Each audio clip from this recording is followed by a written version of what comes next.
We are coming back to follow the important information of the Merciful Fact Sheets. Please join us in the last episodes.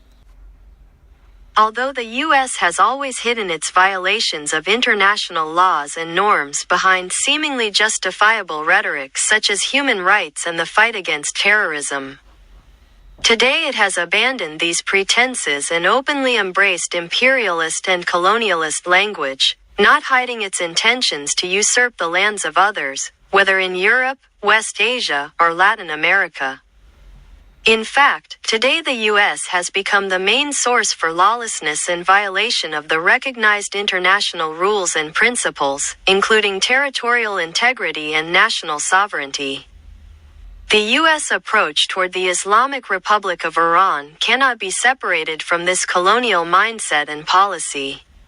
Rationality, wisdom, and dignity. The leader of the Islamic Revolution, relying on historical experience and the record of U.S. government actions, has deemed negotiations with the U.S. under today's conditions contrary to rationality, wisdom, and dignity. Iran has never shied away from dialogue and has not left the negotiations table.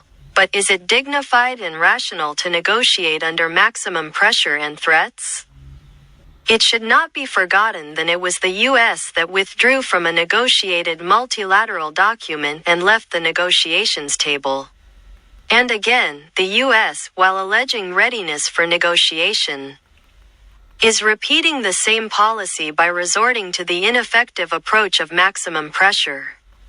In this context, the Islamic Republic of Iran, while adhering to the three principles of dignity, wisdom, and expediency in its foreign policy, believes that negotiations with the U.S., which has explicitly adopted the imposition of extensive pressure on the Iranian nation and explicitly threatens Iran with military action, will not serve Iran's national interests. The Islamic Republic of Iran, within the framework of its religious and strategic considerations, has never pursued the development of weapons of mass destruction, including nuclear weapons. And the leader's fatwa in this regard is a clear proof of this commitment. The U.S., as the only user of nuclear weapons in history, cannot and should not turn the nuclear issue into a pretext for confrontation and pressure on the Iranian nation.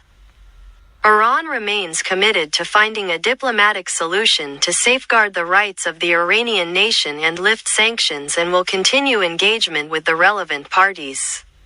At the same time, it will utilize all elements of national power to respond to and counter threats.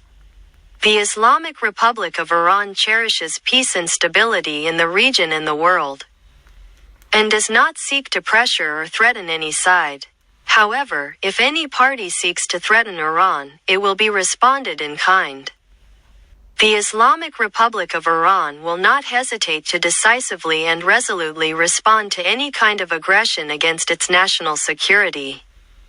Ministry of Foreign Affairs of the Islamic Republic of Iran. The Ministry of Foreign Affairs, in line with the guidance and recommendations of the leader of the Islamic Revolution, will move forward with open eyes and full understanding of the nature of other parties, and will pursue, from the position of strength, a dignified diplomacy aimed at securing the interests of the great Iranian nation.